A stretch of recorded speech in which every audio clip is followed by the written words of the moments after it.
911, what's the location of your emergency? Hi, I'm at San Diego State University. Where? I have a kid who's foaming at the mouth. News that no parent ever wants to hear. Is he breathing? Is he breathing? He's not here. I'm going to get us transferred over to medics. Let me talk and give them the address, and then you can tell them what's going on. Stay on the line. Don't hang up. A 911 call made to save fellow San Diego State student, 19-year-old Dylan Hernandez. Dylan was a fraternity pledge who died after a Phi Gamma Delta party. He drank so much that he later rolled off his dorm bunk bed and suffered a fatal fall. What happened to him? Alcohol poisoning, I believe. His death shocked the community, and SDSU vowed to change the Greek system. Dylan's death was not alone. Documents obtained by News 8 show years' worth of misconduct among SDSU's fraternities. The details include allegations of hazing, hospital visits, drug abuse, and sexual violence. But now, with less than a month to go before thousands of students return right here back to campus, experts we talked to say SDSU's Greek system has a long way to go. It's similar in any school that's proud of its party school reputation. And that's something that that San Diego State administrators have said for years that they want to get rid of. Documents obtained by News 8 show the past of 13 SDSU fraternities, with more than 200 dates, including allegations of sexual assaults, fights, parties, or investigation updates by the school, going back years. The documents also include reports of hazing and fraternity brothers drugging guests. In fall 2019, a Theta Chi pledge told the school he was hazed so hard he lost 23 pounds, was forced to throw up, drink alcohol, and hold cat food in his mouth. Quote, "I've never felt so bullied in my life," he told the school. Theta Chi was later booted from campus. Other pledges that year said they were dropped off at Cowell's Mountain without their phones and forced to run back to the school.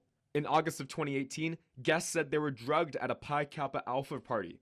The documents go on to allege sexual assaults related to two different fraternities. The statistics are shocking, but how do these traumatic experiences affect the families?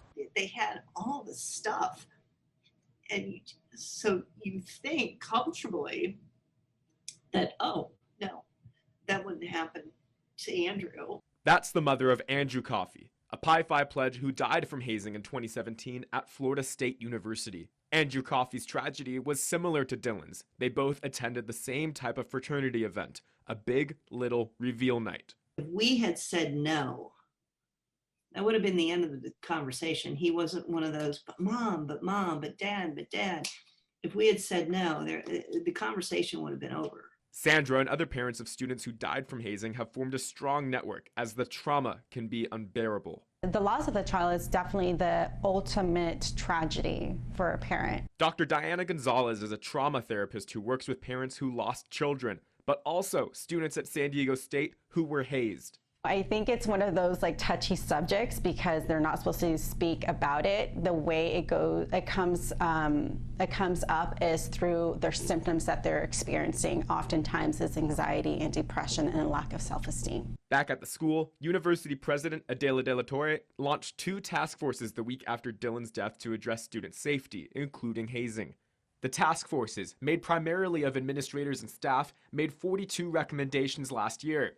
So far, SDSU has fully adopted 16. They say the pandemic and lack of students on campus held them back from implementing more. I would say that that's hampered us being able to put all these fully into implementation, but I also suggested here that some of those things are in the midst of implementation. We just haven't put them on the website.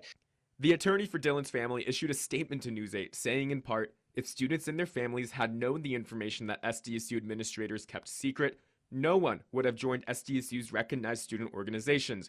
The Hernandez family does not want history to keep repeating itself. SDSU told News 8 that the lack of details is to protect student identity. I'm sure it may be sensationalized and other people may want to know more of the detail, but again, the specific details of a specific individual is going to give away an identity of a student. Fraternity misconduct experts say SDSU's task forces and their system for holding frats accountable is not strong. Even when SDSU says that there's a hazing incident, they're trying to protect, I think, their own image, plus the students by not giving the details. Other advocates are calling for a stricter approach. The university leadership has to have a different attitude, and the parents who don't want to lose kids to hazing need to bring pressure on the administration to take a zero tolerance policy and actually implement it. For now, the focus remains on SDSU and what they will do in the fall when thousands of students return from the pandemic. I think we're prepared. At the same time, I don't want to discount or diminish the fact that, yes, we've been in the middle of a pandemic. And I'm looking forward to, and I think students are looking forward to, being in environments where they can interact with each other.